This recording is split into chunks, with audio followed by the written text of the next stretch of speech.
Restaurant chapters पे आज आप देख रहे हो कि हम 9th क्लास की फिजिक्स पढ़ा रहे हैं। रीजन सिंपल सा है, 9th class is the foundation. अगर यहाँ पे आप चीज़ों को समझ नहीं पाए, सिर्फ कंपटीशंस के पीछे भागोगे, फार्मूला डट कर या याद करके सिर्फ एग्ज़ाम पास कर जाओगे, पूरी लाइफ फिजिक्स आपको समझ नहीं आने वाली है और चीज़ें काफ़ी दिक्कत हो जाएगा।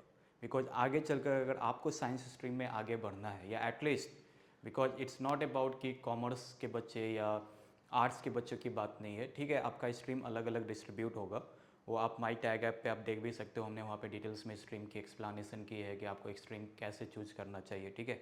और इस वीडियो को शुरू करने के पहले एक छोटी सी बात बताते हैं। जैसे कि हाल ही में एक वेब सीरीज रिलीज हुई है, स्ट्रेंजर थिंग्स, ठीक है। अब इसके बारे में मैं क्यों बात कर रहा हूँ, मैं इसकी कोई प्रमोशन नहीं कर रहा हूँ, बट मिलियंस ऑफ जो स्टूडेंट्स भी होंगे साइड इंडिया में इस वेब सीरीज़ को देख रहे होंगे या उनको अच्छा लगा होगा, उनका सारा कंसेप्ट काफ़ी अच्छा लगा होगा। हमारे इंडिया में इस टाइप की जो वेब सीरीज़ हम क्यों नहीं बना पाते हैं या इस तरीके की डीप थिंकिंग हमारी क्यों नहीं जा पाती है, ठीक है।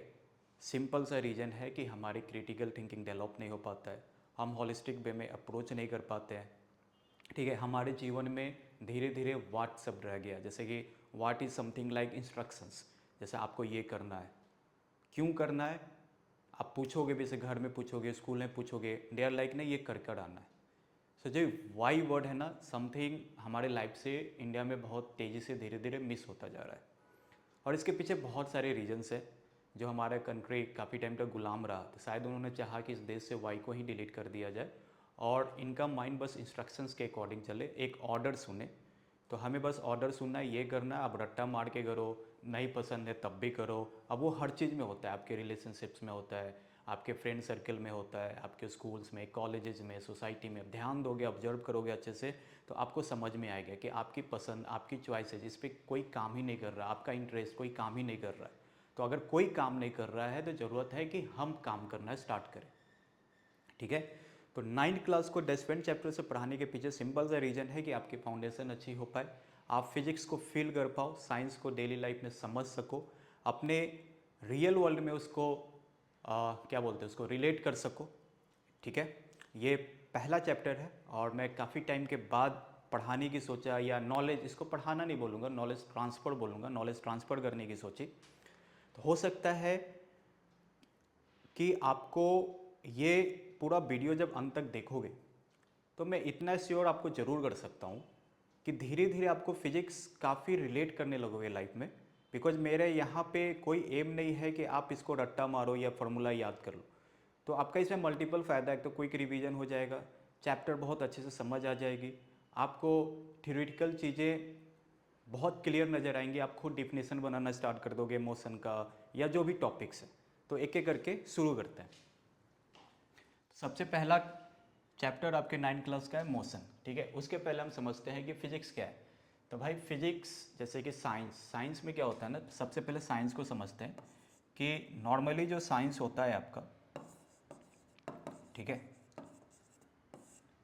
साइंस का जो कंसेप्ट है वो है कि आपको एक्सपेरिमेंट करते हो कोई चीज़, फिर उसको ऑब्जर्व करते हो, ठीक है, प्लस उसका एक रिजल्ट आप निकाल कर लाते हो। तो दिस इज समथिंग साइंस, ठीक है। मतलब साइंस क्या कहता है कि ऐसा ही हम किसी चीज़ पे विश्वास नहीं करेंगे, हम उसका डीप रिसर्च पे जाएंगे। इसलिए टाइम टू टाइम चीज़ें साइंस में भी बदलती रहती हैं, ठीक है। मतलब आप जब पढ़ रहे होगे स्टार्टिंग में, फर्स्ट स्टैंडर्ड से लेकर 9th स्टैंडर्ड, तो आपने देखा होगा कि डिफरेंट लोगों के लॉज आए, फिर उस लॉज में फिर से कुछ नया चेंज आया था, लेकिन फिर से नया लॉ बन गया, राइट। तो इसी तरीके से आप जैसे जैसे यहाँ से अभी 9th में और 10th में जब एडवांस लेवल में बढ़ोगे तो इसमें आपको चेंजेज आएगा, क्योंकि उसका सिंपल सा फंडा है, experiment plus observation plus result. अब जैसे जैसे हमारी टेक्नोलॉजी बढ़ेगी, ह्यूमन कैपेसिटी बढ़ेगा, उसके अकॉर्डिंग हम और डीप जाएंगे और चीज़ों को समझेंगे, ठीक है। और एक और छोटा सा आपको मतलब कि समझने के लिए आप ये कर सकते हो कि वाट, हाउ, ठीक है, सॉरी, वाट, वाई और हाउ। जब ये तीन चीज़ों का आपको आंसर मिल जाता है तो वो साइंस हो जाता है, ठीक है। तो फिजिक्स क्या है भाई, physics is the natural science, ठीक है। मतलब इसमें नॉर्मली नेचर्स के बारे में, एक ये नेचुरल साइंस है जो कि मैटर के बारे में पढ़ाई करता है, मतलब जिसमें हमें मैटर के बारे में पढ़ना होता है, फंडामेंटल कंस्टिट्यूंट्स के बारे में पढ़ना होता है, और इसका motion plus behaviour through space and time. ठीक है, मतलब स्पेस और टाइम में इसका बिहेवियर कैसा है, इसके मोशन में क्या चेंजेज है, इन सारे पार्ट्स को फिजिक्स में इंक्लूड किया जाता है। फिजिकल क्वांटिटीज़ क्या होता है, तो फिजिकल क्वांटिटीज़ को हमें मेजर करना पड़ता है, लाइक लेंथ हो गया, मास हो गया, टाइम हो गया, स्पीड हो गया, फोर्स हो गया। तो हम जो भी बातें, मतलब जो भी हमने फिजिक्स में स्टडी किया, लाइक मैटर के बारे में स्टडी किया, उसके फंडामेंटल कंस्टिट्यूएंट्स के बारे में स्टडी किया, उसके मोशन के बारे में स्टडी किया, ठीक है, उसके बिहेवियर के बारे में जब स्टडी करते हैं तो हमें उसको किसी चीज़ में मेजर तो करना पड़ेगा, राइट। तो उसी मेजर के लिए हमारा फिजिक्स में हमने, मतलब कि साइंस ने दो क्वांटिटीज़ को बना दिया, सिंपल सा है, ठीक है। एक को क्या नाम रखा है, स्केलर, दूसरा का नाम क्या रखा, वेक्टर। दोनों में क्या अंतर है, सिंपल सा अंतर है कि एक में हम सिर्फ मैग्नीट्यूड की बात करेंगे और एक में हम डायरेक्शंस की बात करेंगे, मतलब मैग्नीट्यूड प्लस डायरेक्शन, सिंपल सा लॉजिक है। ये आगे आगे आपको क्लियर हो जाएगा, पर स्टार्टिंग में यही समझ लेते हैं कि फिजिक्स की कोई भी क्वांटिटी, मतलब जब हम फिजिक्स की बात करते हैं और उससे रिलेटेड किसी चीज़ को मेजर करने की भी ज़रूरत है, राइट, क्योंकि साइंस है, अब रिजल्ट आएगा तो उसको मेजर तो करेंगे, बताएंगे तो भाई कि ये चीज़ है, राइट। और ये तो बात ही कर रहा है आपका मोशन के बारे में, आपका बात ही कर रहा है मैटर के बारे में, राइट, स्पेस एंड टाइम के बारे में, ठीक है। तो वहाँ पे हमें उसको मेजर तो करना पड़ेगा। अब मेजर करना पड़ेगा तो जाहिर सी बात है कि हमें कुछ मेजरमेंट के लिए कोई चीज़ चाहिए, मतलब कोई क्वांटिटी चाहिए। तो उस क्वांटिटी का नाम हमने रखा एक स्केलर प्लस वेक्टर। फिजिक्स में एक में सिर्फ हम जब मैग्नीट्यूड की बात करते हैं तो स्केलर क्वांटिटी हो जाता है, और जब मैग्नीट्यूड प्लस डायरेक्शन दोनों की बात करते हैं तो वेक्टर। मैं सारा चीज़ इसमें समझा सकता हूँ, लेकिन अब चैप्टर है तो एक एक करके चलते हैं, फिर आपको मोर क्लैरिटी आ जाएगी।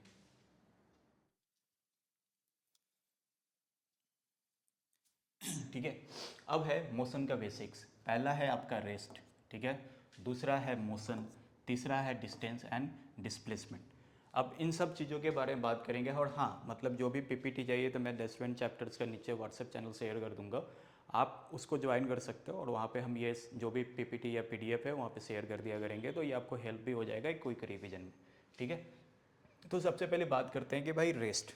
अब रेस्ट क्या है, बहुत कन्फ्यूजन है, इसको ध्यान से समझना। मतलब फिजिक्स ऐसा है कि जो आपको लग रहा है रेस्ट हो सकता है वो दूसरे के लिए मोशन में हो, जो आपको लग रहा है मोशन में है वो हो सकता है दूसरे के लिए रेस्ट में हो, ठीक है।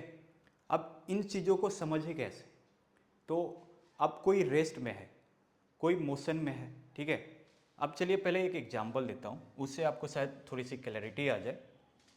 कि सबसे पहले मान लो कि एक कार है,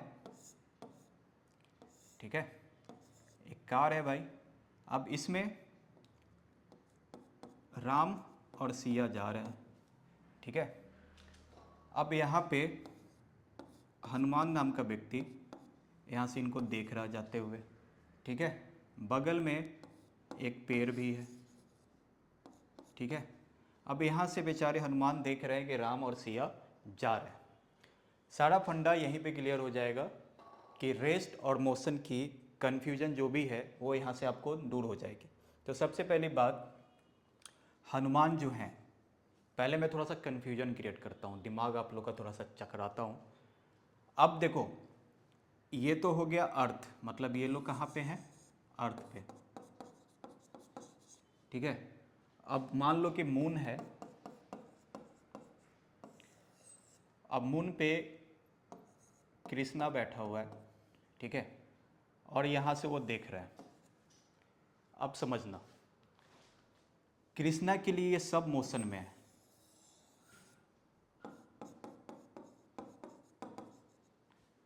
ठीक है। हनुमान के लिए ये मोशन में है, ठीक है।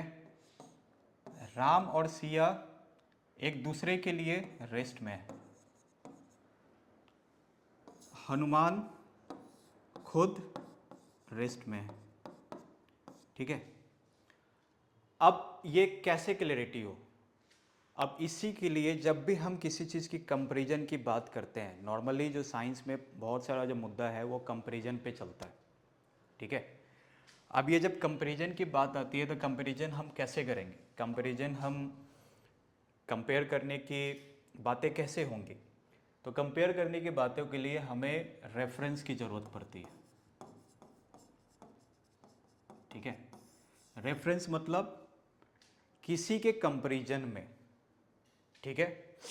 अब यहाँ पे है, जैसे कि हनुमान यहाँ पे खड़े हैं, अब गाड़ी यहाँ पे मूव कर रही है, ठीक है। अब रेफरेंस क्या होता है पहले वो समझते हैं। तो रेफरेंस जो होता है हमारा वो होता है स्टेशनरी ऑब्जेक्ट, ठीक है, प्लस आपका टाइम, ठीक है। मतलब टाइम के साथ उसकी पोजीशन चेंज नहीं हो रही है। समझ में आ रही है बात?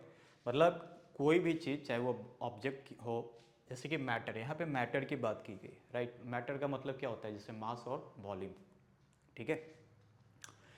तो जब कोई भी चीज़ आपका, हम जब रेफरेंस लेते हैं तो रेफरेंस लेने के लिए कोई चीज़ तो चाहिए ना, मतलब किसके रेफरेंस में, सिंपल सा लॉजिक है। तो एक स्टेशनरी ऑब्जेक्ट और टाइम, हमेशा ध्यान रखना है कि कोई भी ऑब्जेक्ट को जब हम मोशन और रेस्ट में हम बातें करते हैं तो किसी के रेफरेंस में बात करेंगे, ठीक है। तो रेफरेंस क्या हो सकता है, तो एक स्टेशनरी ऑब्जेक्ट प्लस उसका टाइम। समझ में आ रही है बात? तो उसका एक रेफरेंस ऑब्जेक्ट हो गया और उसका एक टाइम हो गया, ठीक है, कि टाइम के साथ ठीक है ना। अब जैसे कि यहाँ पे मान लीजिए कि ये गाड़ी यहाँ पे आई, ठीक है, फिर ये गाड़ी यहाँ पे आई, ठीक है। अब सिंपल सा लॉजिक है, मान लीजिए कि यहाँ पे गाड़ी जो है वो 2 PM में है, ठीक है। यहाँ पे का जो गाड़ी है वो 2:30 PM में आई, यहाँ पे गाड़ी आ गई 3 PM में, ठीक है। अब ये आपका जो टाइमिंग है, आप देखिए कि टाइम के हिसाब से, मतलब हनुमान जो देख रहे हैं 2 बजे गाड़ी को कहाँ देखा, यहाँ पे देखा, ठीक है। फिर 2:30 में कहाँ पे देखा, यहाँ पे देखा। फिर 3 PM में कहाँ पे देखा, यहाँ पे देखा। और ये टोटल चीज़ क्या हुआ आपका, यहाँ से लेकर यहाँ तक क्या हुआ, डिस्टेंस, ठीक है। तो यहाँ पे आप देखिए कि दो, अभी ध्यान से समझने की कोशिश करना कि दो चीज़ों की हम बात कर रहे हैं, एक टाइम की बात कर रहे हैं, दूसरी बात कर रहे हैं डिस्टेंस। मतलब कि कोई ऑब्जेक्ट मोशन में तभी होगा ना, मोशन मतलब क्या होता है, गति। गति मतलब वो अपनी पोजीशन को चेंज कर रहा है। सिंपल सी बात है कि कोई चीज़ जब अपनी पोजीशन को चेंज करता है तो उसको हम लोग क्या बोलते हैं, मोशन। तो मोशन में जैसे ही आएगा तो उसका डिस्टेंस चेंज होगा, सिंपल सी लॉजिक है। अब जैसे ही डिस्टेंस आपका चेंज होगा तो आप यहाँ पे अगेन देखो कि टाइम के भी रेस्पेक्टिव में, मतलब अब टाइम तो बदल रहा है ना, मतलब टाइम 24 घंटा का जो हमारा क्लॉकिंग सिस्टम है, उस क्लॉकिंग सिस्टम में आपका डिस्टेंस वो जितना जैसे से कवर करेगा, साथ में समय भी बदल रहा है, राइट। तो यहीं से क्लियर हो गई कि दो तरीके की क्वांटिटी यहाँ पे हमें सिंपल नज़र आ रही है, एक टाइम हो गया और दूसरा हो गया आपका डिस्टेंस। अब हम यहाँ पे बात करते हैं कि जो मैंने समझाया वो कैसे है। तो जैसे देखो, अर्थ हमारा रोटेट कर रहा है, राइट, रिवॉल्यूशन भी है। तो अब जो अर्थ घूम रहा है किसके चारों तरफ, मतलब ये जो चांद है वो उसके चारों तरफ घूम रहा है, प्लस अर्थ भी घूम रहा है, राइट।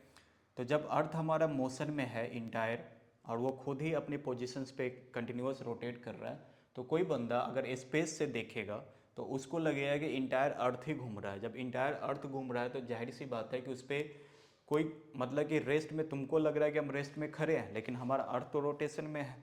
तो जैसे ही हमारा अर्थ रोटेशन में है तो इसका मतलब है कि ऑटोमेटिकली सारी चीज़ें मूवमेंट में है, वो कंटिन्यूअसली मूव कर रही है, ठीक है।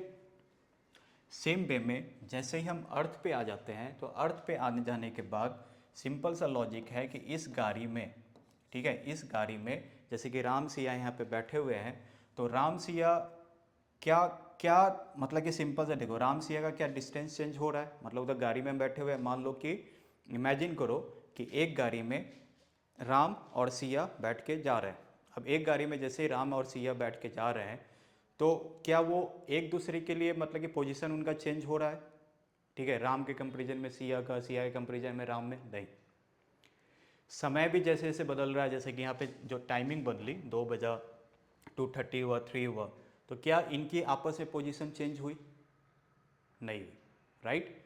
तो राम और सिया एक दूसरे के लिए रेस्ट में हो गए, ठीक है, क्योंकि उनका कोई भी पोजीशन नहीं बदल रहा है, राइट। लेकिन राम और सिया अगर किसी चीज़ का रेफरेंस लें, जैसे कि यहाँ पे हनुमान का रेफरेंस ले, तो हनुमान के रेफरेंस में राम सिया और मोशन में है, ठीक है। लेकिन एक दूसरे का वो रेफरेंस लेंगे तो वो एक दूसरे के लिए रेस्ट में है, जिस पे गाड़ी चल ही रही है, मोशन में है, ठीक है। तो ये क्लियर हुआ। अब है कि हनुमान के लिए ये गाड़ी मोशन में है, तो गाड़ी भी कार, वो कार भी मोशन में आ गई, राम भी मोशन में आ गए, सिया भी मोशन में आ गई, ठीक है। लेकिन हनुमान खुद रेस्ट में है क्योंकि उनकी पोजीशन चेंज नहीं हो रही है। जैसे जैसे समय बीतता जा रहा है वो एक ही जगह पे खड़े हैं और वहाँ से हिलडुल नहीं रहे, ठीक है। और मैंने ये पेड़ का भी एग्जाम्पल लिया, तो पेड़ का सिंपल सा एग्जाम था कि मान लो कि पेड़ को हमने, क्योंकि ये तो ह्यूमन बींग्स है, तो मान लेते हैं कि थोड़ी देर में इनकी पोजीशन चेंज हुई ना हुई, आप लोग के माइंड में एक कन्फ्यूजन आएगा, बच्चा हो कुछ भी सोच सकते हो।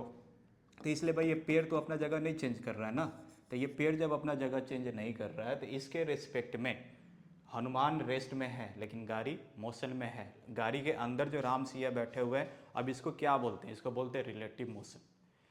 जब आप सेम स्पीड पे होते हो तो ना वहाँ पे एक ही टाइमिंग में आपकी पोजीशन चेंज हो रही, जैसे 2 बजे मैं यहाँ पे था, 2:10 में यहाँ पे रहा, 2:20 में यहाँ, 2:30 में यहाँ, मतलब एक ही समय पे इनकी आपस में। अब इसको एक और तरीके से समझते हैं, छोड़ो, इसको समझते हैं कि कोई बस चल रहा है, उस बस में मान लो कि 50 लोग बैठे हुए हैं, 50 बच्चे बैठे हुए, आपका स्कूल का बस है, उसमें 50 बच्चे बैठ के घर पे जा रहे हैं, राइट। तो आप सबको लग रहा है कि मोशन में हो, लेकिन आप एक दूसरे के कंपैरिजन में सब रेस्ट में, क्योंकि किसी की पोजीशन नहीं बदल रही है, आप एक सीट पे बैठे हुए हो, समय बदलते जा रहा है लेकिन फिर भी आप उसी पोजीशन पे हो। लेकिन ये सारी बातें कहाँ हो रही है, जब हम सिर्फ बस के अंदर की बात कर रहे हैं, ठीक है। लेकिन जैसे ही बाहर से किसी सब ऑब्जेक्ट से जब हम कंपैरिजन करना स्टार्ट कर देंगे, तब इंटायर बस मोशन में है, फिर ऑटोमेटिकली आप भी मोशन में हो, ठीक है।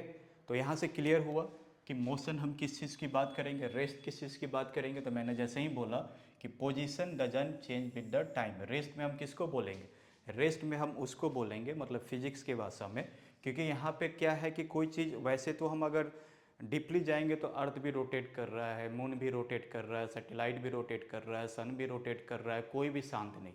इस स्पेस में इंटायर ऑब्जेक्ट रोटेशन में है, मतलब अपने जगह पे शांत नहीं है, मतलब वो मोशन में है, ठीक है। इसलिए इस कन्फ्यूजन को दूर करने के लिए हम रेफरेंसेस की बातें करते हैं कि नहीं भाई, जब हम पृथ्वी की बात करें तो सिर्फ पृथ्वी पे, मतलब प्लानिट अर्थ की बात करेंगे। प्लानिट अर्थ पे भी अगर हम किसी ऑब्जेक्ट की बात कर रहे हैं तो फिर सिर्फ ऑब्जेक्ट की बात करेंगे, ठीक है।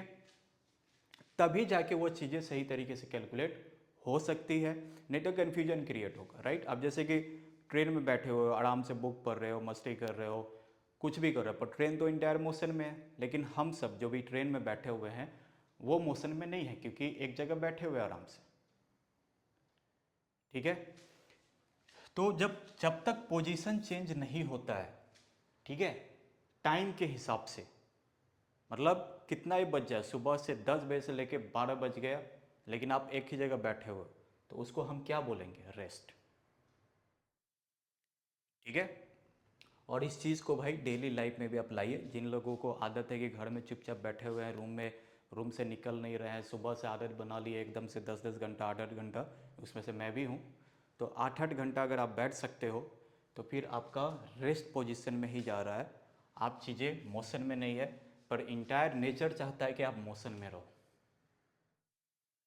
तो साइंस को जब समझने लगोगे ना तो भाई यहाँ पे मैजिक होता है, साइंस हमें बहुत कुछ सिखाता है, ठीक है। आपकी कॉन्शियसनेस की नॉलेज को, अवेयरनेस को इंक्रीज करता है। Physics is not about calculating the only problems और सॉल्विंग द न्यूमेरिकल्स और getting marks in the exams, ठीक है। इसका तुम्हारे पर्सनल लाइफ में भी काफ़ी अफेक्ट है। Motion, position changes with time.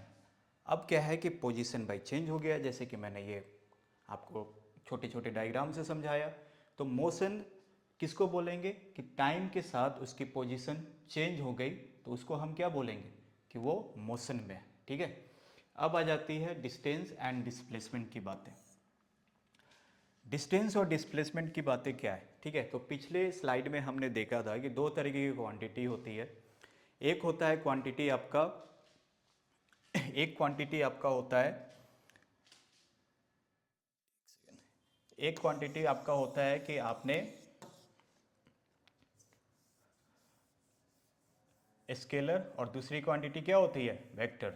ठीक है, मतलब अंदर क्या था, स्केलर में सिर्फ हम मैग्नीट्यूड की बात करते थे और आपका वेक्टर क्वांटिटी में मैग्नीट्यूड प्लस डायरेक्शन दोनों की बातें करते थे। ठीक है, अब यहाँ पे आ जाते हैं कि भाई डिस्टेंस और डिस्प्लेसमेंट क्या है। ठीक है, तो भाई देखो डिस्टेंस एंड डिस्प्लेसमेंट, तो एक्चुअल पाथ लेंथ यहीं पे क्लियर है कि एक्चुअल पाथ लेंथ आपका डिस्टेंस हो गया और डिस्प्लेसमेंट हो गया शॉर्टेस्ट पाथ। तो इस डायग्राम में ही देखो, पहले डायग्राम से देखते हैं कि मान लो कि ये ए है और ये बी है। ठीक है, और ये जो बंदा है मतलब कोई लड़का है, ये यहाँ से स्टार्ट किया और इसने ये रास्ता अपनाया। ठीक है, तो ये जो रास्ता उसने टोटल अपनाया, क्योंकि आप तो यहाँ से गए और इस तरीके से है, आपने ये रास्ता तो अपनाया नहीं, तो ये क्या हो गया, ये एक्चुअल हो गया टोटल कि आपने कितनी दूरी तय की। लेकिन फिर अब साइंस ने सोचा कि भाई पोजीशन जब चेंज हो रहा है तो उसका एक इनिशियल पोजीशन होगा, एक फाइनल पोजीशन होगा, राइट। जैसे कि मान लो कि आप घर से कैफ़े में गए, चाय वाय पीने के लिए गए, राइट, या ऐसे ही घूमने के लिए मार्केट में गए या स्कूल गए, कहीं पे भी गए। चलो स्कूल का एग्जांपल ले लेते हैं कि मान लो कि आपने अपने घर से निकले और आप स्कूल में गए, तो आपका एक इनिशियल पोजीशन कौन था, आपका घर हो गया। एक फाइनल डेस्टिनेशन किसको बोलते हैं, जो आपका स्कूल हो गया। तो एक आपकी इनिशियल पोजीशन हो गई और एक आपकी फाइनल पोजीशन हो गई। अब उस बीच में एक रास्ता आपने अपनाया। ठीक है, तो अब साइंस बोलता है कि there is a shortest distance also. ठीक है, तो शॉर्टेस्ट डिस्टेंस हमेशा हम कैसे कवर कर सकते हैं, तो शॉर्टेस्ट डिस्टेंस हमेशा कवर करने के लिए, इसलिए यहाँ पे भी लिखा है शॉर्टेस्ट स्ट्रेट पाथ। ठीक है, मतलब इनिशियल पोजीशन से फाइनल पोजीशन, ये हमेशा एक स्ट्रेट लाइन से हम लोग मेजरमेंट करते हैं कि एक ऐसा स्ट्रेट लाइन, ठीक है, उस डिस्टेंस को कवर करने के लिए जो सबसे छोटा पार्ट होगा उसी को हम क्या बोलते हैं, मतलब एक दूसरा नाम दे दिया डिस्प्लेसमेंट। ठीक है, अब जैसे ही स्ट्रेट लाइन की बात होती है, ठीक है, दोनों सेम ही है, कंफ्यूज नहीं होना है। डिस्टेंस भी सेम है, आपका डिस्प्लेसमेंट भी सेम है, दोनों आपका मैग्नीट्यूड बताता है। दोनों में अंतर क्या है कि डिस्टेंस जो हो गया ये सिर्फ मैग्नीट्यूड की बात करता है। ठीक है, और जो डिस्प्लेसमेंट है वो मैग्नीट्यूड प्लस डायरेक्शन दोनों की बात करता है।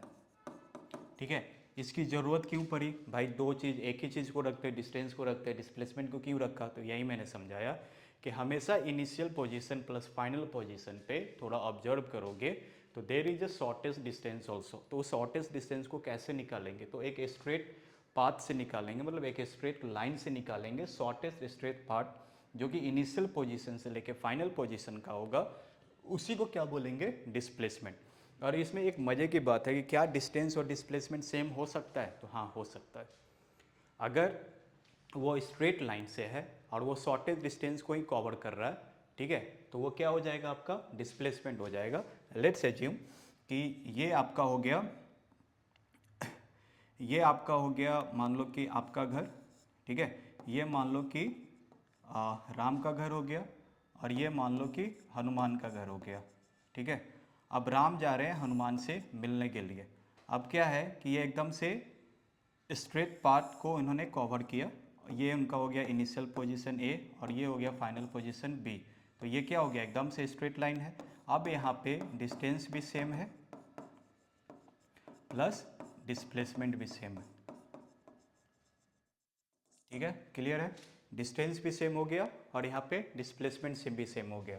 पर लेट्स एज्यूम कि अब राम ऐसे नहीं गए थे, राम ने क्या किया, जो पिछले डायरेक्शन से यहाँ पे भी था, कि इन्होंने थोड़ा सा लॉन्ग कट अपनाया कि घूमते हुए जाएंगे। ठीक है, थोड़ा मार्केट में जाएंगे, फिर वहाँ से काम कर लेंगे, फिर हनुमान के पास आएंगे और फिर वापस आ जाएंगे हम कहाँ पे, एक के पास।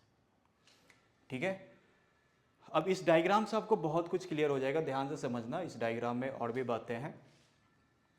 ठीक है ना, तो चलो अब शुरू करते हैं। जैसे कि मान लीजिए पहला हमने क्या बोला कि स्ट्रेट पार्ट में आपका डिस्टेंस और डिस्प्लेसमेंट क्लियर हो गया। दूसरा है कि अब एक रास्ता अपनाया हनुमान ने, सॉरी राम ने, कि वहाँ से ए से शुरू किए, ठीक है, और ऐसे कर मतलब कि थोड़ा सा घूमते हुए मतलब हनुमान के पास आए। बी पोजीशन के पास, अब फिर वहाँ से वापस अपना घूमते हुए घर आ गए। ठीक है, अब मान लो कि इधर से ये जितना डिस्टेंस उन्होंने ट्रैवल किया ये आपका 2 मीटर था, प्लस ये जो डिस्टेंस ट्रैवल किया ये भी इसका 2 मीटर था। ठीक है, और ये स्ट्रेट लाइन आपका 1 मीटर था, लेट्स अज्यूम। ठीक है, अब क्या हो रहा है यहाँ पे देखो, अगर हम ये देखें कि राम जो वापस अपने घर पे आए तो टोटल डिस्टेंस कितना ट्रैवल किया। ठीक है, घर पे आने के बाद, ठीक है, तो टोटल डिस्टेंस उनकी कितनी हो गई, 2 मीटर ये वाला, प्लस फिर नीचे 2 मीटर। ठीक है, टोटल कितना हो गया, 4 मीटर। समझ में आई बात। अब क्या है कि अगर अब इसका हमें डिस्प्लेसमेंट निकालना हो, ठीक है, मतलब इसका क्या निकालना हो, मान लेते हैं कि राम ने ये स्ट्रेट पाथ को नहीं अपनाया, अगर ए बी की बात होती तब ये डिस्प्लेसमेंट हो जाता 1 मीटर। ठीक है, लेकिन हम जब बात कर रहे हैं वो क्या कर रहे हैं कि यहाँ पे इनिशियल पोजीशन और फाइनल पोजीशन, यहाँ पे देखिए क्या बात है कि स्टार्ट टू एंड, मतलब उसका इनिशियल पोजीशन से लेके फाइनल पोजीशन। तो राम का इनिशियल पोजीशन क्या था, ए, फिर वो वापस कहाँ से आ गए, घर आ गए। तो अब इनका फाइनल डिस्प्लेसमेंट पूछ रहा है, तो फाइनल डिस्प्लेसमेंट बावजूद कि उन्होंने 4 मीटर की मैग्नीट्यूड कवर की है, पर डिस्प्लेसमेंट जब निकालेंगे तो इस केस में आप देखो क्या हो जाएगा, 0। अब ये 0 क्यों हुआ, 0 इसलिए हुआ क्योंकि लास्ट में जब फाइनल पोजीशन था तो उनका इनिशियल पोजीशन भी ए और फाइनल पोजीशन भी ए। ठीक है, तो जब ए पे ही वापस आ गए तो ये शॉर्टेज डिस्टेंस क्या होगा, ए का ए इनिशियल पोजीशन फाइनल पोजीशन दोनों सेम ही हो गया। तो इनिशियल पोजीशन फाइनल पोजीशन जब सेम हो जाएगा तो वहाँ पे टोटल आपका क्या हो गया, निकल कर कितना आएगा, 0। ऐसे भी सोचो जब हम गए थे वहाँ फिर वहाँ पे वापस आके खड़े हो चुके। ठीक है ना, उसके बावजूद भी उन्होंने एक्चुअल डिस्टेंस कवर की है 4 मीटर, लेकिन जैसे ही डिस्प्लेसमेंट की भाषा में बोलेंगे तो भाई वो हो गया 0। क्यों हो गया 0, क्योंकि यही है, सिंपल सा रीजन है कि हमें इस फिजिक्स को 2 पार्ट्स में इसलिए बांटा गया, एक scalar quantity plus vector quantity. तो डिस्प्लेसमेंट की अपनी इंपॉर्टेंस है, स्केलर की अपनी इंपॉर्टेंस है, दोनों का नाम अलग अलग क्यों रखा गया, तो उसके पीछे भी सिंपल सा यही रीज़न है कि शॉर्टेस्ट डिस्टेंस को निकालने के लिए हमें डिस्प्लेसमेंट की ज़रूरत पड़ती है। और फिर आगे इसके और भी बड़े बड़े रूप हैं, लाइक एक्सीलरेशन की बातें जब होंगी, वेलोसिटी की बातें होंगी, मतलब साथ में एक डायरेक्शन की बातें भी जब जुड़ जाती है तो आपका हो जाता है डिस्प्लेसमेंट की बात आ जाती है। तो यहाँ पे समझ में आया कि एक चीज़ क्लियर हो गया कि डिस्टेंस और डिस्प्लेसमेंट, अगर क्वेश्चन में पूछे कि क्या डिस्टेंस एंड डिस्प्लेसमेंट सेम हो सकता है, तो हाँ सेम हो सकता है, उसका कंडीशन सेम होना चाहिए। सेम स्ट्रेट पाथ पे अगर कोई चीज़ कवर की है तो वहाँ पे डिस्टेंस और डिस्प्लेसमेंट सेम हो सकता है, एल्स डिस्टेंस और डिस्प्लेसमेंट कभी भी सेम नहीं होगा। ठीक है, तो डिस्टेंस क्लियर है, डिस्प्लेसमेंट क्लियर है। अब बढ़ते हैं नेक्स्ट टॉपिक पे। ठीक है, अब आ गया रेट ऑफ मोशन। अब कोई चीज़ मोशन में है, ठीक है, मोशन में है भाई, रेट ऑफ मोशन में है कोई ऑब्जेक्ट, तो अब मोशन में किसको बोलते हैं, मैंने पहले ही समझा दिया कि मोशन में किसको बोलते हैं, जो टाइम के हिसाब से अपने पोजीशन को चेंज कर रहा हो। ठीक है, या तो किसी स्टेशनरी ऑब्जेक्ट के हिसाब से उसकी पोजीशन चेंज हो रहा हो और समय के साथ, मतलब दोनों का मिक्स कर सकते हो। तो डिफिनेशन में भी आप देखोगे कहीं कहीं पे स्टेशनरी ऑब्जेक्ट की बातें की हुई होंगी, या दोनों को कंबाइन करके बातें किया होगा, स्टेशनरी ऑब्जेक्ट प्लस टाइम। पर तो जब एक बार समझ जाओगे तो अपने से भी बेटर एक डिफिनेशन बना सकते हो कि भाई मोशन में वो होता है जो जिसकी पोजीशन चेंज होती है विथ रेस्पेक्ट टू टाइम और कोई स्टेशनरी ऑब्जेक्ट, मतलब समय और किसी स्टेशनरी ऑब्जेक्ट के हिसाब से उसका पोजीशन चेंज हो रहा है। अब जैसे कि मान लो कि हम सिर्फ समय बोले, तो समय बोले ठीक है 2:30 में यहाँ पे था, 3:30 में यहाँ पे था, 4:30 में वहाँ पे गया। ठीक है, तो टाइम से तो हमें ये तो पता चल रहा है कि उसकी पोजीशन कंटिन्यूस चेंज हो रही है, लेकिन वो कितना डिस्टेंस ट्रेवल किया ये रेफरेंस हमें कहाँ से पता चलेगा। ठीक है, समझ में आ रही है ना बात, या किसके रेस्पेक्ट में वो मोशन में है। टाइम तो ठीक है, टाइम तो बता रहा है कि भाई टाइम के रेस्पेक्ट में उसकी पोजीशन चेंज हो रही है, यहाँ से क्लियर है। लेकिन इसको थोड़ी सी और क्लियरिटी लाने के लिए अगर हम किसी स्टेशनरी ऑब्जेक्ट का मतलब कि एग्जाम्पल ले ले या रेफरेंस ले ले, तो it will be the more clear कि कितना वो डिस्टेंस ट्रैवल किया, किसके कंपेरिजन में वो मोशन में है। ये मैंने पहले ही बता दिया, राइट। तो अभी क्या है कि अब मोशन को हम कैलकुलेट क्या करेंगे, ठीक है, मतलब कोई पोजीशन जैसे कि मोशन में है, ठीक है। अब जैसे कि इस चीज़ को पहले फील करो थोड़ी देर के लिए कि मान लो कि 1 किलोमीटर का डिस्टेंस ट्रेवल करना है और आप दोस्तों ने आपस में रेस लगाया कि हम में से पहले कौन पहुंचता है। सबके पास मान लो कि साइकिल, ठीक है, तो उसमें से कोई बंदा पहले पहुंच जाएगा, कोई लेट से पहुंचेगा, कोई थोड़ा सा और लेट से पहुंचेगा। मान लो कि 10 दोस्त निकले, 10 दोस्त ने साइकिल से मतलब कि स्पीड लगाया, रेस लगाया। अब उसमें से 2 बच्चे एक साथ पहुंच गए, 3 लेट से पहुंचा, 2 उससे भी लेट से पहुंचा, एक बेचारा सबसे एकदम थका हुआ ठकुराम आराम से आया, ठीक है। उसको कोई फ़र्क नहीं पड़ता, उसको पता है कि भाई पहुंचना तो है ही, सब इंतज़ार तो करेंगे ही, वो बंदा अपना आराम से आया। अब यहाँ पे क्या हो गया कि अब इसकी जब बातें करेंगे, मान लो कि तुम ही लोग इन सब चीज़ों को इन्वेंट कर रहे हो, इस मोशन को इन्वेंट कर रहे हो, इस वर्ड को इन्वेंट कर रहे हो, और फिर तुम्हें धीरे धीरे रिक्वायरमेंट समझ में आ रही है कि चलो मोशन की तो बात हो गई।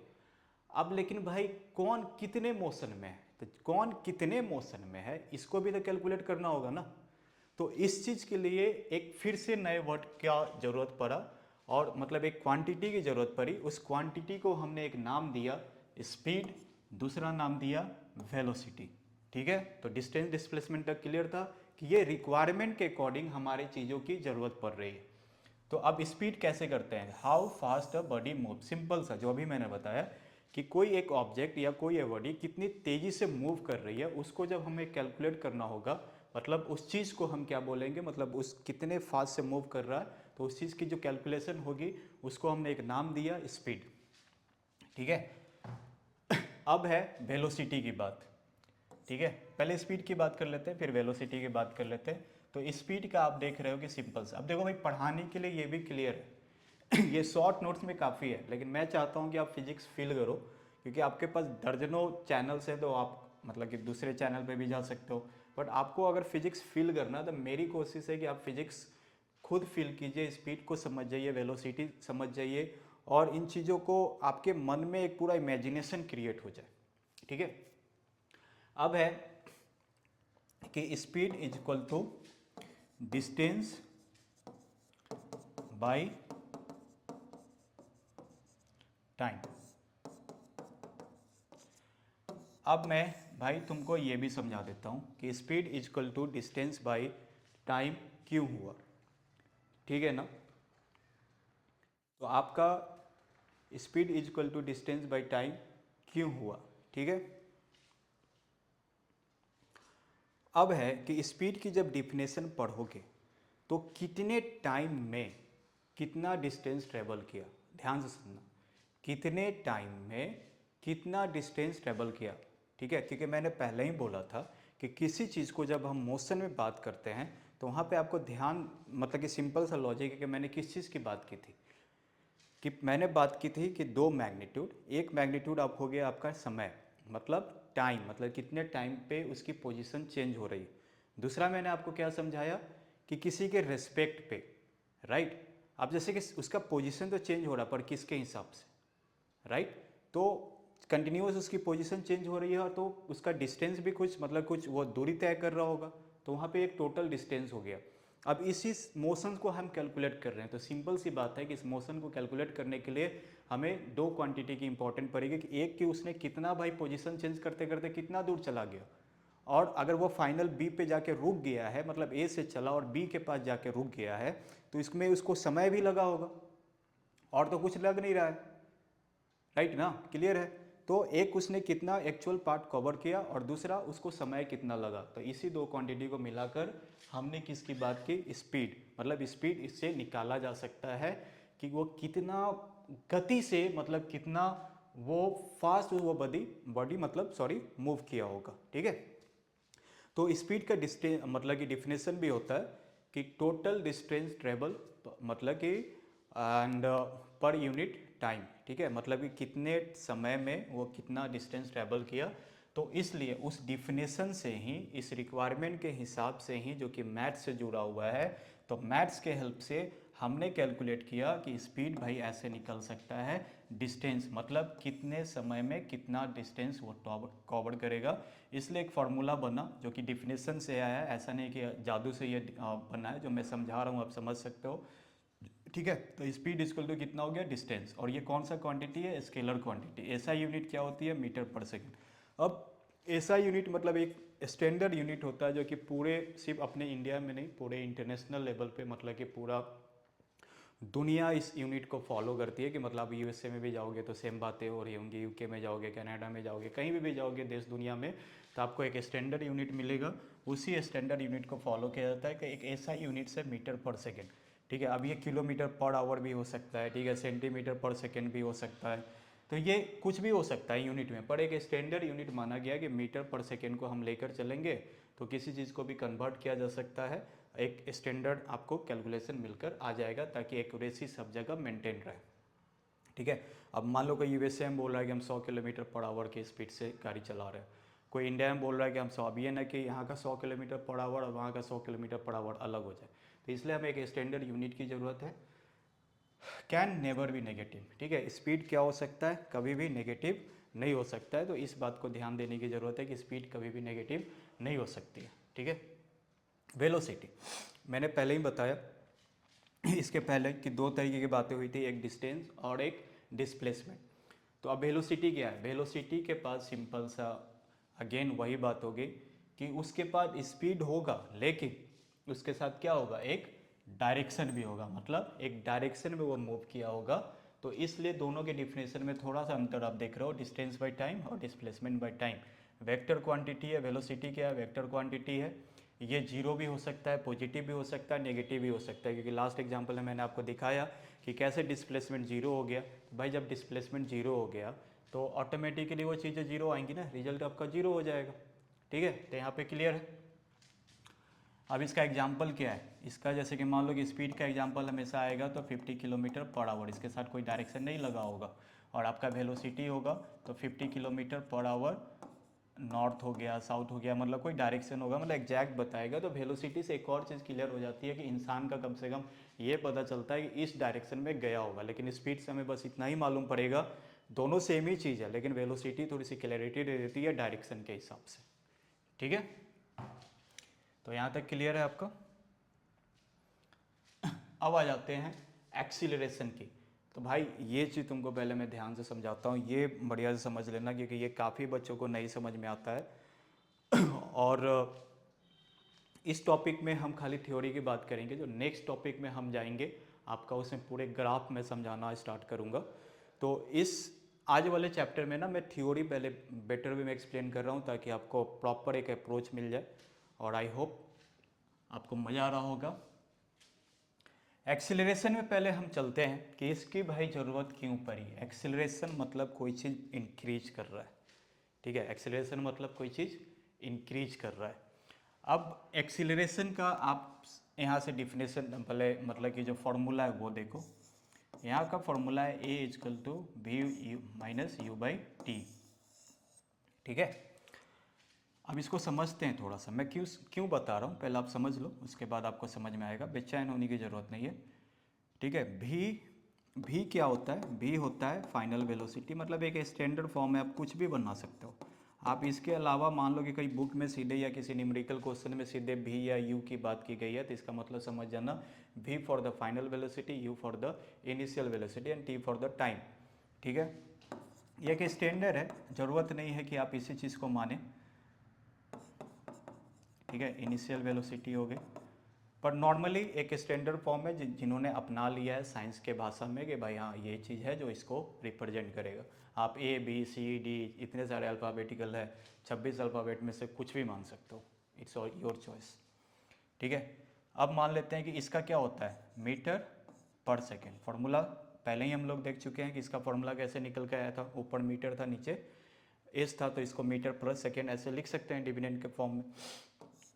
अब टाइम का क्या होता है, टाइम का सिर्फ सेकेंड होता है, तो ये क्या हो गया, अगर इसको हम लोग तोड़ेंगे तो मीटर पर सेकेंड इंटू सेकेंड, ये क्या आ जाएगा, मीटर बाई सेकेंड स्क्वायर, ठीक है। तो इसको क्या लिख सकते हैं,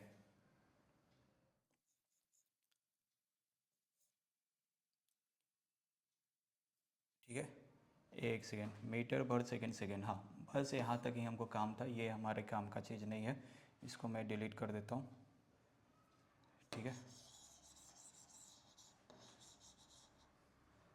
तो यहाँ पे समझिए ध्यान से, मीटर पर सेकेंड। अब ये क्या बताता है कि मान लो कि एक इस टाइप से रिजल्ट आया, इसको निकालने के बाद जैसे मान लो कि 4 मीटर पर सेकेंड बाई सेकेंड, मान लो कि ऐसे एक, इसको तोड़ के समझो तो एक्सेलरेशन समझ में आ जाएगा।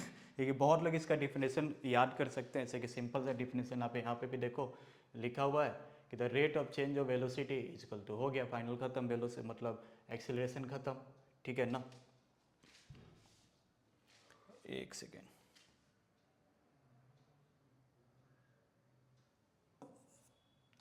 ठीक है, तो आपका हो गया rate of change of velocity.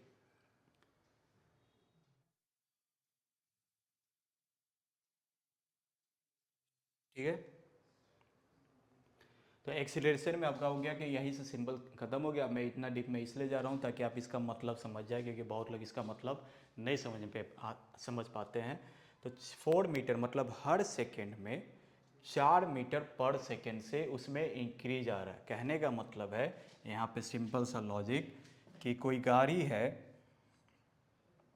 ठीक है, कि कोई गाड़ी है, जैसे मान लेते हैं ये गाड़ी है,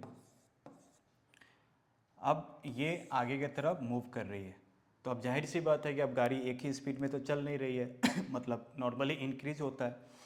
तो एक्सीलरेशन हम उस टाइम जब बोलते हैं कि क्या बोलते हैं, जैसे मान लो कि ये 4 मीटर पर सेकेंड अभी है, ठीक है, और फिर यहाँ पे आ गई, मान लेते हैं कि ये अभी 1 सेकेंड हो रहा है, फिर यहाँ पे 2 सेकेंड हुआ था, 2 सेकेंड में उसका स्पीड कितना हो गया 8 मीटर पर सेकेंड, फिर यहाँ पे आ गया कितना हो गया, मान लेते हैं ये 3 सेकेंड की बात हो रही है, तो यहाँ पे कितना हो गया 4 मीटर पर सेकेंड। कहने का मतलब है कि हर एक सेकेंड में 4 मीटर पर सेकेंड मतलब 4 मीटर पर सेकेंड से जो उसकी स्पीड थी वो हर सेकेंड उसका स्पीड कितना से इंक्रीज हो रहा है 4 मीटर पर सेकेंड। यही है एक्सीलरेशन। अगर इतना आपको समझ में आ गया है तो आपका डिफिनेशन यहाँ से क्लियर हो जाएगा कि change in velocity with respect to the time, ठीक है, मतलब टाइम के हिसाब से वेलोसिटी में चेंजेज कितना आ रहा है, और ये नेगेटिव भी हो सकता है पॉजिटिव भी हो सकता है, ठीक है। अब है लेकिन ये जो वर्ड है एक्सीलरेशन, ये पॉजिटिव को ही डिफाइन करता है। जैसे ही नेगेटिव की बातें होंगी तो वो उसको या तो डिक्लेरेशन बोलेंगे या तो रिटार्डेशन बनेगी, तो इसी का अपोजिट हो जाता है। मतलब ये इसका जो अपोजिट होगा उसको क्या बोलेंगे, डिक्लेरेशन या तो रिटार्डेशन या तो नेगेटिव एक्सीलरेशन, ठीक है। तो acceleration is a positive word जो ये बताता है इंक्रीज, ठीक है। तो इनिशियल वेलोसिटी सिंपल सा फॉर्मूला है कि ये चीज़ से जो आपको समझ में आ गया होगा कि एक्सीलरेशन क्या बताता है कि वेलोसिटी में कितना चेंज आ रहा है, ठीक है। The rate of change of velocity मतलब वेलोसिटी में कितना चेंज आया, किस मात्रा में चेंज आया, उसको कैलकुलेशन करने के लिए हमें एक्सीलरेशन की वर्ड की जरूरत पड़े। देखो ये सब रिक्वायरमेंट है, सब एक दूसरे से जुड़ा हुआ है। सिंपल सा लॉजिक है कि पहले गाड़ी चल रही है 4 मीटर पर सेकेंड, लेकिन मान लो कि मैं कार लेकर निकला, मैं गाड़ी चला रहा हूँ तो क्या भाई 4 मीटर पर सेकेंड पे ही चलाऊंगा, पहले मेरी गाड़ी थोड़ी सी धीरे होगी, राइट, फिर स्पीड बढ़ेगा, ठीक है, फिर स्पीड बढ़ेगा, राइट। ऐसे ही गाड़ी होता है कि आप निकले, फिर मान लेते हैं कि भीड़ भाड़ है, आपने स्लो किया, फिर बढ़ा, फिर स्लो किया। तो रियल लाइफ में एक स्टैंडर्ड वे में नहीं चलता है ना कि भाई 4 मीटर सेकेंड सब चल रहे हैं तो एकदम से चल ही रहे हैं चाहे कुछ भी हो जाए, राइट। तो ये पॉसिबल नहीं है। तो रियल वर्ल्ड में क्या होता है कि चीज़ें घटती हैं बढ़ती हैं, स्पीड गाड़ी आप चला रहे हो उसमें स्पीड रुकेगा फिर बढ़ेगा, उसके पीछे बहुत सारे रीजन्स आते हैं, उसके पीछे बहुत सारे फैक्टर्स होते हैं। तो उसी फैक्टर्स को मतलब कि एक फिर से रिक्वायरमेंट बनी कि जब ये सब फैक्टर उसको अफेक्ट कर रहा है, क्योंकि रियल वर्ल्ड में तो ऐसे ही चलता है दुनिया, तो उस रियल वर्ल्ड में हमें एक वर्ड की ज़रूरत पड़ी कि भाई एक्सीलरेशन। कि एक्सीलरेशन मतलब कि गाड़ी में कितने मीटर से मतलब कितने यूनिट से उसमें चेंजेज आ रहा है, मतलब उसकी स्पीड में इंक्रीज या डिक्रीज हो रहा है, ठीक है। तो यहाँ तक क्लियर है आपका। अब है डिस्टेंस टाइप ग्राफ, ठीक है। तो ये आपका डिस्टेंस टाइम ग्राफ हो गया, दूसरा आपका वेलोसिटी टाइम ग्राफ हो गया। अभी मैं शॉर्ट में समझा दे रहा हूँ, एक एक वीडियो हम स्पेशल इस पे बना देंगे जिसमें हम डिटेल्स में बात करेंगे आपका सिर्फ ग्राफिकल रिप्रेजेंटेशन पे, ठीक है। और दो चीज़ें और छूट गई थी, वो भी मैं यहाँ पे समझा के पहले क्लियर कर देता हूँ। यूनिफॉर्म मोशन,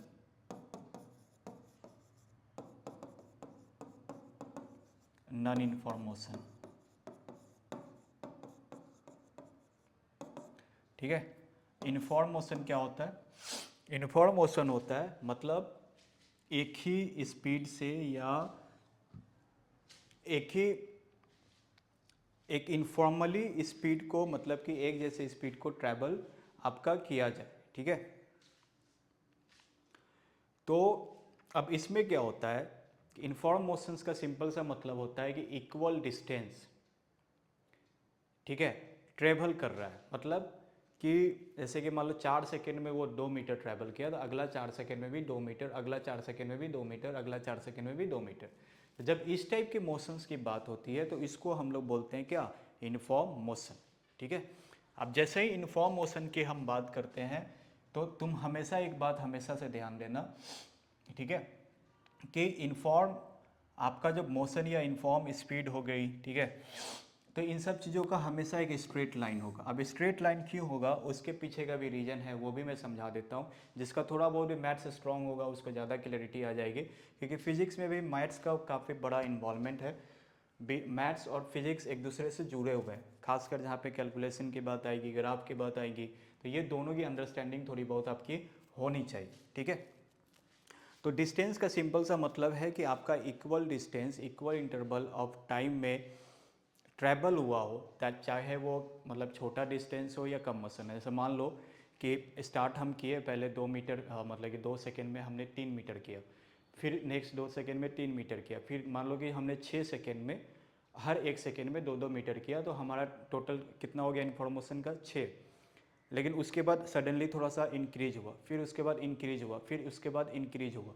तो जब तक 6 तक हम क्या था कि हम एक इन्फॉर्म वे में चल रहे थे, लेकिन उसके बाद फिर चीज़ें हमारे लिए बदलने लगी, राइट, मतलब उसमें एक्सीलरेशन आया, ठीक है।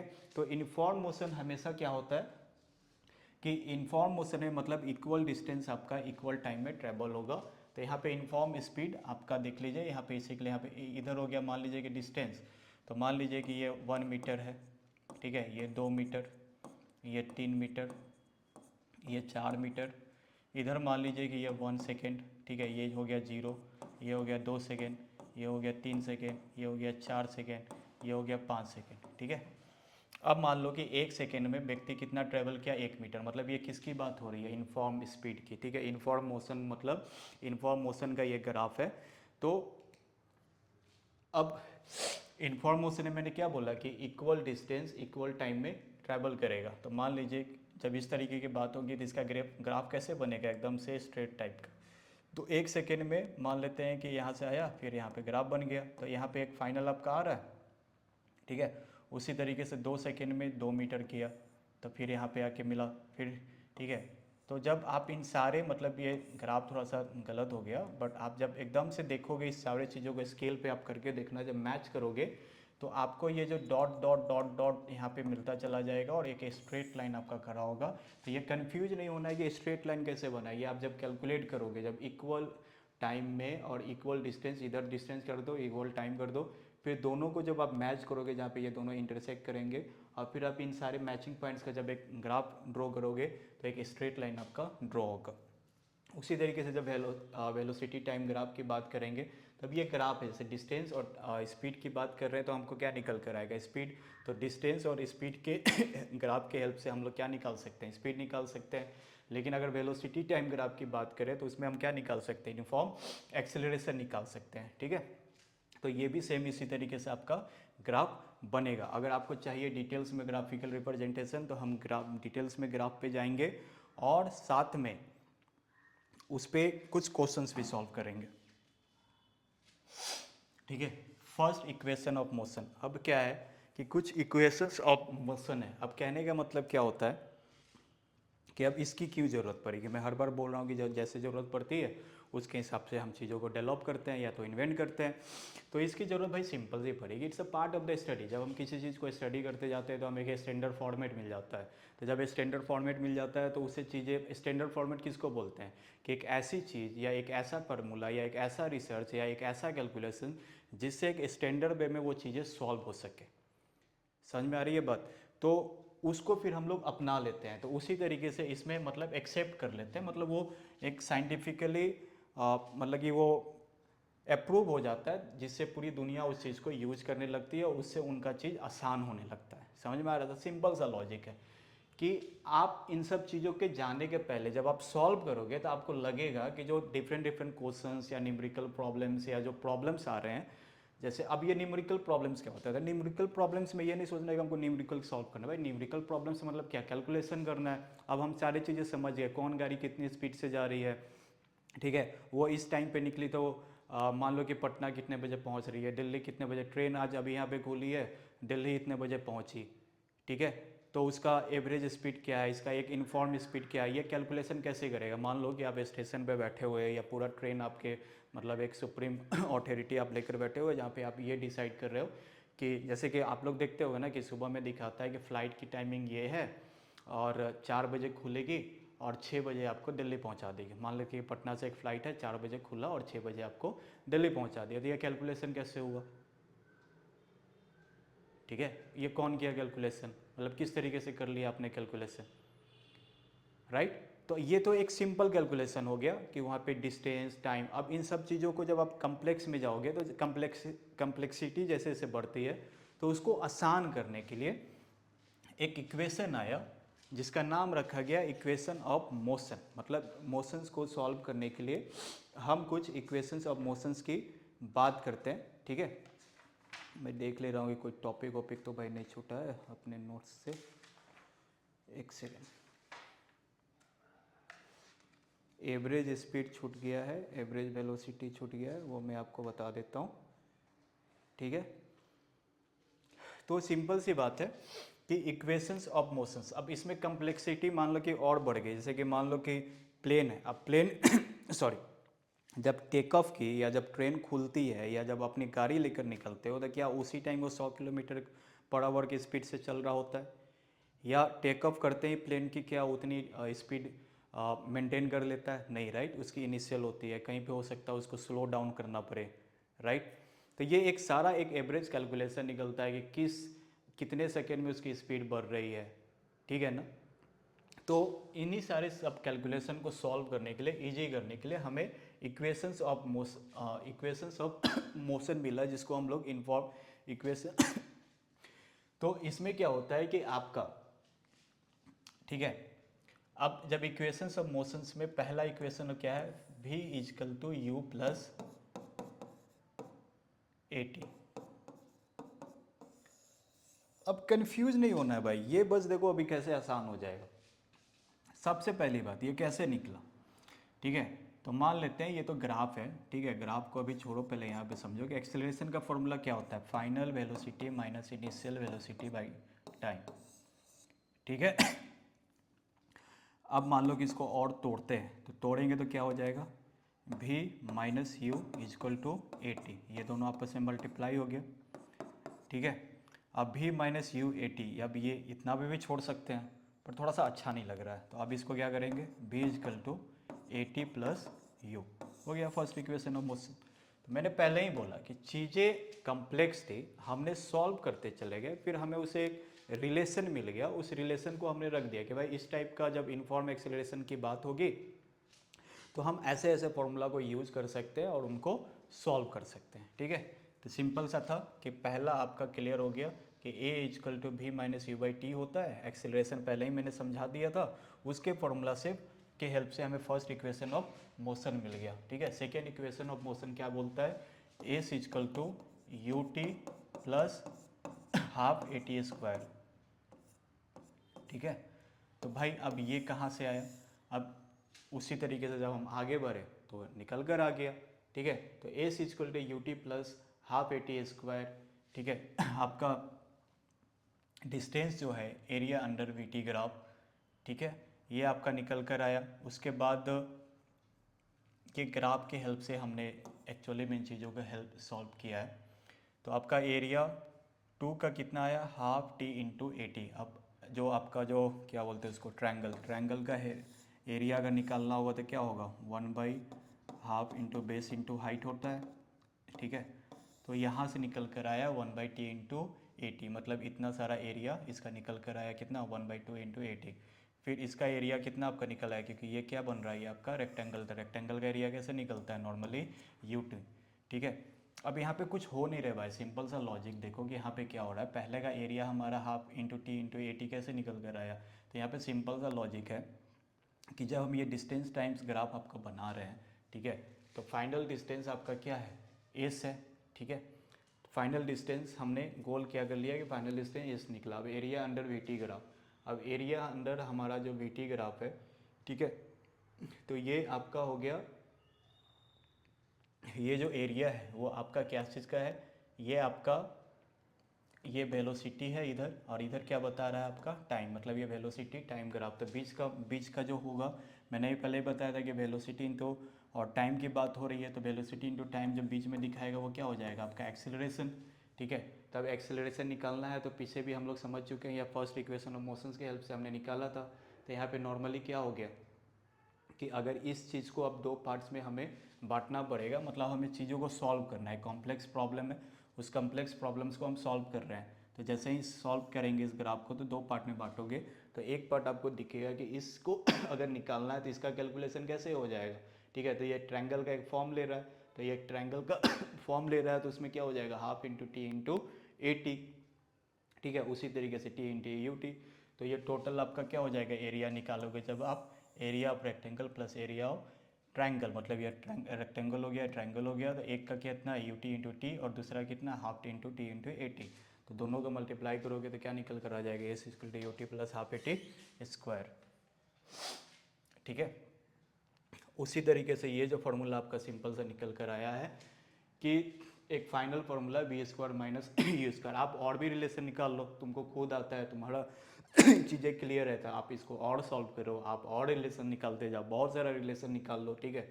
तो ये आप खुद भी कर सकते हो, बट एक नॉर्मली यहाँ तक आके 3 इक्वेशन ऑफ मोशंस को निकाला गया, जिससे आपको काफ़ी हद तक आपको हेल्प मिलने लगे। तो एस इक्वल टू यू भी प्लस बी इंटू टी, ठीक है। यहाँ पे सिंपल हम क्या कर रहे हैं कि सेकेंड इक्वेशन ऑफ मोशन जो आया था you t plus half A t square, ठीक है। तो यहाँ पे सिंपल इन्होंने क्या किया है कि जो टी है, ठीक है, टी है उसको हमने बस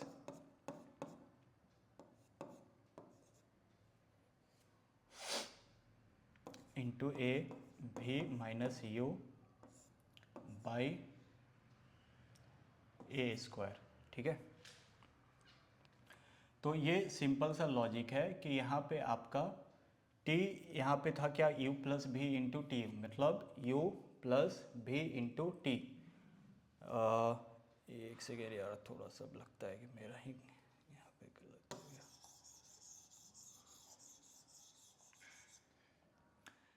ठीक है।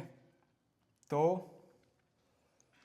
डिस्टेंस हो गया आपका u plus v into t, मतलब यू टी प्लस हाफ ए टी स्क्वायर, ये आपका फॉर्मूला था area of trapezium, plus from equation 1 substitute t is equal to v minus u by a, एक इस रिलेशंस को सब्सिट्यूट किया और यहाँ पे हमने रखा, तो फाइनल हमारा निकल कर आ जाएगा बी प्लस यू माइनस, मतलब ये प्लस बी, ये जो आप ध्यान से देखोगे तो ये किसका फॉर्मूला है, ए प्लस बी इंटू ए माइनस बी, ठीक है। तो ये क्या हो जाएगा ए स्क्वायर प्लस,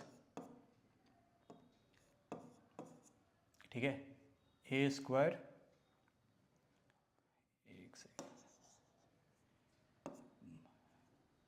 ए स्क्वायर माइनस बी स्क्वायर, ए स्क्वायर माइनस बी स्क्वायर का फॉर्मूला क्या होता है, ए प्लस बी इंटू ए माइनस बी। उसी फॉर्मूला का को रिलेशन यहाँ पे यूज करके हमने ये चीज़ को यहाँ पे किया है, फिर ये टूट कर फाइनल जो आपका थर्ड इक्वेशन ऑफ मोशन आता है v square minus u square equal to 2s, ठीक है। तो ये हो गया आपका फर्स्ट इक्वेशन ऑफ मोशंस। एक बार हम इसका स्लाइटली, मैंने अभी शॉर्ट में इसलिए समझाया क्योंकि कुछ चीज़ें हम फिर से डिस्कस करेंगे नेक्स्ट टॉपिक में, जिसमें आपका होगा ग्राफिकल रिप्रेजेंटेशन प्लस तीनों इक्वेशन को डिटेल में एक बार सॉल्व करेंगे। अभी शॉर्ट में बता दिया, शॉर्ट में इसलिए बता दिया क्योंकि वीडियो काफ़ी लंबा ना हो जाए और आपको पहले जो बेसिक चीज़ें हैं वो क्लियर हो जाए, ठीक है। तो यहाँ पे हम इस वीडियो को एंड करते हैं। ये पहला फर्स्ट चैप्टर था। आई होप कि आपको मोशन बहुत हद तक क्लियर हो जाएगा। कमेंट में अपने क्वेश्चंस ड्रॉप कर दो, कोई क्वेश्चंस है या कोई टॉपिक आप और बेहतर वे में समझना चाहते हो तो आप कमेंट्स में इसको ज़रूर शेयर करना। फिर हम नेक्स्ट चैप्टर में बात करते हैं। नेक्स्ट चैप्टर के पहले equation of motion plus graphical representation plus average speed, average velocity और सर्कुलर मोशन, ये 4 पार्ट्स और बच गया है, इसके बारे में फिर से हम लोग बात करेंगे। ठीक है, सर्कुलर मोशन क्या होता है, सर्कुलर मोशन के क्वेश्चंस कैसे सॉल्व होंगे, ठीक है, इन सारी चीज़ों पे बात करेंगे। सेंट्रीपेटल फोर्स क्या होता है, तो इस नेक्स्ट टॉपिक पे मैं और इस मिसिंग जितने भी टॉपिक्स बच गया इसको पहले कंप्लीट करेंगे और फिर आगे बढ़ेंगे। ठीक है,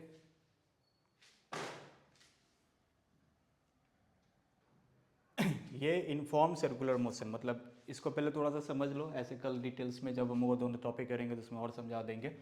पर इनफॉर्म सर्कुलर मोशन क्या होता है कि भाई देखो, इस कोई भी चीज़ जब सेंट्रीपेटल फोर्स, मान लो कि एक आप किसी एक पत्थर को रस्सी में बांधकर ऐसे नचा रहे हो तो धीरे धीरे वो एक सर्कुलर मोशन में घूमना स्टार्ट कर देता है, राइट।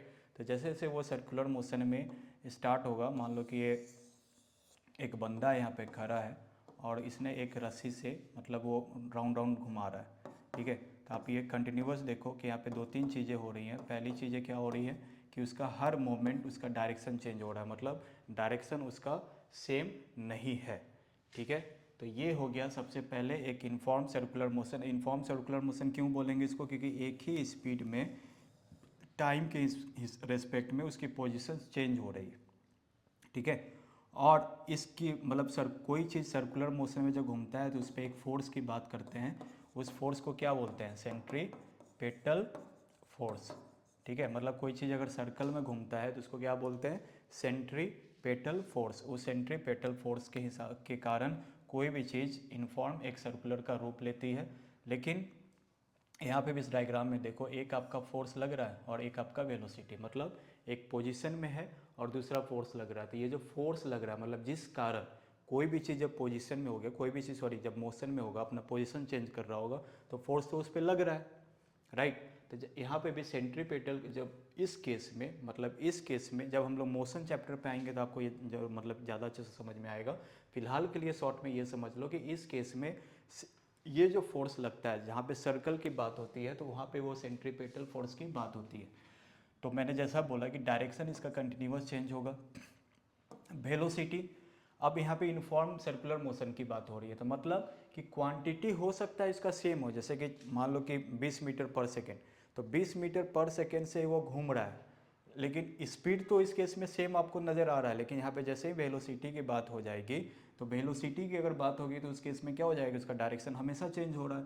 तो जैसे ही डायरेक्शन हमेशा चेंज हो जाएगा तो उसकी वेलोसिटी क्या है, कांस्टेंट नहीं है। तो अगर सर्कुलर मोशन का क्वेश्चन हो और इसमें पूछा जाए कि इनफॉर्म सर्कुलर मोशन में क्या वेलोसिटी कांस्टेंट रहेगा, तो नहीं रहेगा कांस्टेंट। बावजूद कि मैग्नीट्यूड सेम है पर उसके बावजूद भी वो सेम नहीं होगा। क्यों, उसके पीछे का सिंपल सा रीज़न है क्योंकि डायरेक्शन भी तो बदल रहा है और वेलोसिटी को कांस्टेंट रहने का मतलब है कि उसका डायरेक्शन प्लस मैग्नीट्यूड दोनों सेम रहना चाहिए, ठीक है।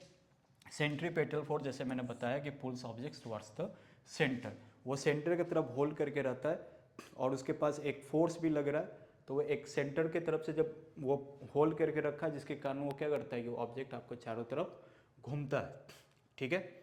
अब वो जो ऑब्जेक्ट घूम रहा है, जैसे कि मान लो कि कोई चीज़ हम ऐसे ऐसे घुमा रहे हैं, जैसे मान लो कि आपने एक पत्थर बांधा या एक सिक्का बांधा या कोई एक टॉय बांधा, टॉय बना के आप ऐसे ऐसे कर रहे हो हल्का हल्का, ठीक है, ऐसे ऐसे कर रहे हो तो कम फोर्स में वो थोड़ा सा घूमा, ठीक है। जित ज़्यादा फोर्स किए तो आपको खुद एहसास होगा कि आप ज़्यादा तेज़ी से घुमा रहे हैं, मतलब तेज़ी से घुमा रहे हैं मतलब कि ज़्यादा हम फोर्स लगा रहे हैं। तो मान लो कि ऐसे ऐसे करके एकदम से वो सर्कुलर मोशन में जब घूम रहा है तो वो क्या होगा, वो फोर्स लगेगा ज़्यादा। और आप मान लो कि एकदम से तेज उसको नचाने लगे तो क्या हो सकता है कि वो चीज़ें फिर छूट कर जा भी सकती है। क्यों वहाँ पे छूट कर क्यों जा सकती है, क्योंकि ये थोड़ा सा डिटेल्स वाला फोर्स हो जाएगा कि जब सेंट्री पे एक फोर्स तो यहाँ पे लग रहा है, जब हम मोशन में पढ़ेंगे तो हमने जानेंगे कि एक हर एक्शन का एक रिएक्शन होता है। तो अगर एक फोर्स उसको इधर खींच रहा है तो एक फोर्स उसको पुश भी कर रहा है। तो जैसे ही अभी आम भाषा में समझने के लिए इतना जान लो कि कोई चीज़ उसको पुल कर रहा है तो कोई चीज़ उसको पुश भी कर रहा है, और ऐसे ही पुल और पुश के बैलेंस में वो घूम रहा था। लेकिन जैसे ही पुश वाला चीज़ ज़्यादा हो जाएगा तो वो चीज़ें फिर निकल कर बाहर चली जाएंगी, ठीक है। ये मोशन के चैप्टर में ऐसे पढ़ना है। अब है कि ये पाथ हो गया एक्चुअल पार्ट, तो इस एक्चुअल पार्ट को सर्कल में क्या बोलते हैं, सरकमफ्रेंस क्या होता है 2 पाई आर, ठीक है। तो डिस्टेंस क्या हो जाएगा, डिस्टेंस क्या हो जाएगा 2 पाई आर, ठीक है। तो स्पीड या वेलोसिटी निकालनी होगी, तो क्या निकालेंगे हम लोग, डिस्टेंस इसका क्या होगा 2 पाई r/t, ठीक है। तो आई होप यहाँ तक क्लियर है, और काफ़ी टाइम के बाद पढ़ा रहा हूँ, मतलब नॉलेज ट्रांसफ़र कर रहा हूँ।